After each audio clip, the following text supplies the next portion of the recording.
Our things with you, Nevin. We'll take a look here. 2 seconds there. Alright, nice all skin fade onto the file there. Look, everything seems fine. I can just see there's a few zigzags going on here. So, look, how you fix this is when you're drawing out your lines or doing the 0, 0.5, number 1, 1.5, like I said, work from the bottom upwards, Nevin. Why this is so that you can see every single mistake as you go and you can fix it on the way as you go. So look, the 0, marked out. Not even, watch. When we start off, picture your client bald. No hair on his head. That means the 0 is going to have to go parallel. The 1 is going to have to go parallel. The 2 and so on. Now, if you're drawing out the 0 and you're not sure if it's even on both sides, you take a look at the parallel line. If you've marked out your 0, if you're gone fading it out and you can't see any lines and you don't know where the 1's going to go or the 1.5, and you can't see the 0 line, what you do? You take a look at his head shape. This is how you know that every single one of your lines is going to be perfect, Nevin. Also, don't start blending if your line comes out small bit in and then starts to drop. Do you get me? That small kick there is going to make the biggest of a difference. And what kind of an effect does that can make is, do you see these small patches here, Nevin? These small old spots here. We'll see in a second when I take the circles off. But them sort of patches, that's what happens when the line starts to go a small bit crooked or you can't see or you haven't debulked enough. So always start with maybe a number 2, a number 3, a number 4 gear to debulk. Remember, 90 degrees straight off the head. You're working with your arm rather than flicking. You debulk, this way you can see every single line and where it's going to be marked out. Once you've done this, you can't go around with marking in your 0, marking in your 1, because you can see that it's not going to be crooked or going to be with a few curves or dips or a few, what's the word? It's not going to be like a zigzag, it's going to be perfect. Also, that's 0. Also, I can see, Nevin, do you remember I was telling you, lineups make the biggest of a difference in a haircut. Make sure you line your client up. Every single haircut, make sure you're lining them up. It's going to make the biggest of a difference to a haircut, because the haircut might be tidy, but if there's not a line up, there's going to be the few hairs, like these few here, sticking out. And it's not going to look nice. It's going to look unprofessional. So always make sure you're lining up the client. Another thing I want to say is there's a few choppy spots here. That's scissors work. Also here, see that small corner back there that's still sticking out? There we go, small tiny corner. That shouldn't be there. No, that's barely noticeable. It's not a big thing, but look, make your haircuts perfect. Make every single one better than your last one. Work through them, Nevin. Scissors work. Once again, watch. Head's here. Straight up off the head. Straight up, 90 degrees. Don't be curving it in. Straight up. Because if you go straight up, you're going to have 90 degrees. It's going to be a square form. Don't be scared of overcutting something. Always take it bit by bit, because you can always take more off. If you take a lot off in one go, what happens is you have chunks like these. You took off too much here, and you took off too little here. And what happens is under these hairs up here, there's a gap missing. That's why you always take off small bits. You're blurring it out, you're fading it out. And that way you can see everything you're doing. It's perfectly going up into a square. Whereas if you're taking chunks, some hairs might be lifted up, let's say here. The hairs are all gone. And what happens is if you go up 90, you're taking off in big chunks. This hair might be going down this way, while this one's going here. And this one could be going down like this, and this one could be going here.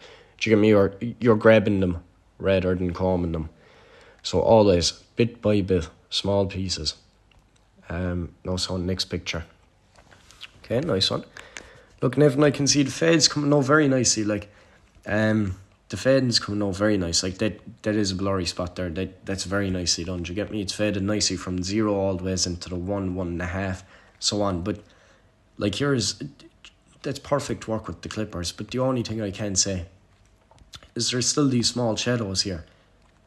And that's all detailing work. Make sure we focus on detailing work. What makes you different from another barber is the fact that you can detail. Clients can see you're working with scissors and you're going into millimetre on millimetre, perfecting the haircut. That's going to make your haircut different to the guy next door or the guy working next to you, is that they're not going to see the other guys doing it because they're not doing it. If you're doing it, it's going to make a difference. The client's going to see it. He's going to start noticing it in his haircut. If there's a perfect graduation going from light skin into dark skin, it's going to be your dark hairs, so it's going to go into perfect, gradual, smooth, different tones, different shades, different shadows, and it's going to perfectly blend on way in. Work with the thinning scissors. Once again, just the millimeters. Do your point cutting inwards where you're bringing the scissors in 90 degrees parallel to the hair growth. Work through them. I'm not sure now, the hairs, they might just not be washed. It's sticking up small bit here. Could be a small bit of a colic, but it does seem small but like it's overcut into. So look, with these spots as well, just be very careful. You're going everywhere parallel, because if you go too high somewhere, you have to bring the rest of the haircut too high. Look, I'll give you an example. Let's say you're 1.5 guard and you're going like this, and all of a sudden you go up like that. You shouldn't leave that chunk there. What you should do now is, let's say I get my green here. What you should do is you should raise the line up fully. Now I know this might affect what you'd planned on your haircut looking like, but at least everything's going to be parallel, everything's going to be symmetrical. Another thing, Nevin, when you're taking photos, never have your hand on top of the head. You can have it on the back of his head, you can have it on the side of his head, you can bend his ear back, but never have it on the top, because what happens is the hairs are being pushed down. You see here, they're being pushed down with the photo, and the blend might be perfect.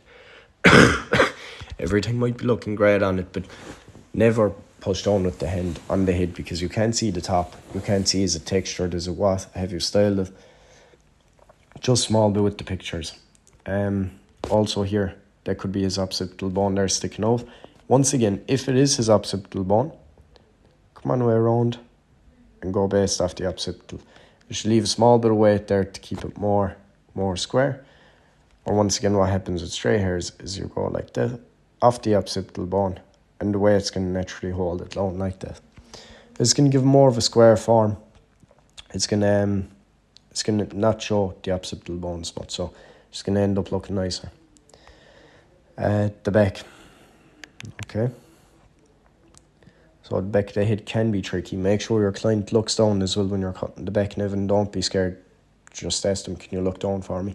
Make sure you're comfortable, you can see everything. Look, just small bit of work here.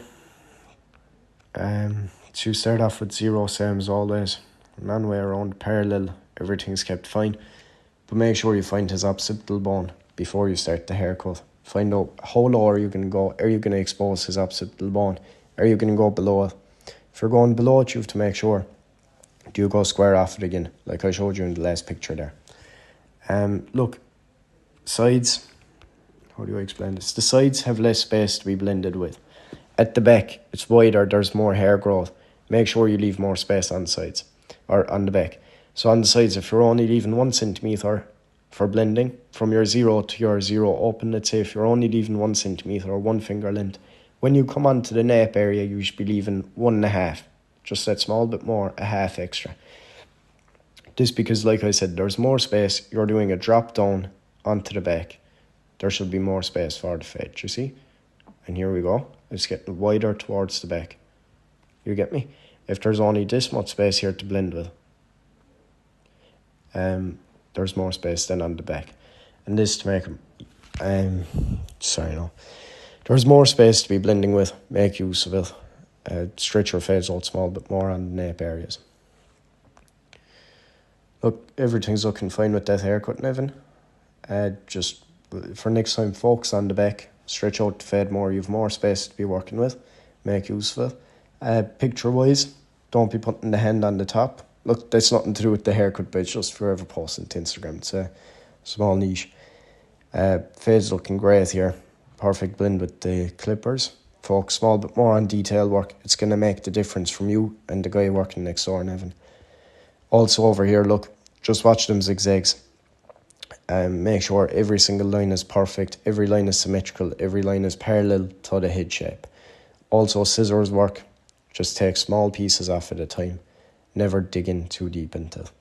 Thanks for that, Nevin. Everything's looking good. Oh yes, also the lineups. Make sure every single haircut has a lineup, whether it's a 2 back and sides or 1 back and sides, skin fade. Obviously, with a high fade, you can line up his forehead though. Everywhere has to be a lineup. It's going to make the biggest of differences with your haircuts. Thanks for that, Nevin.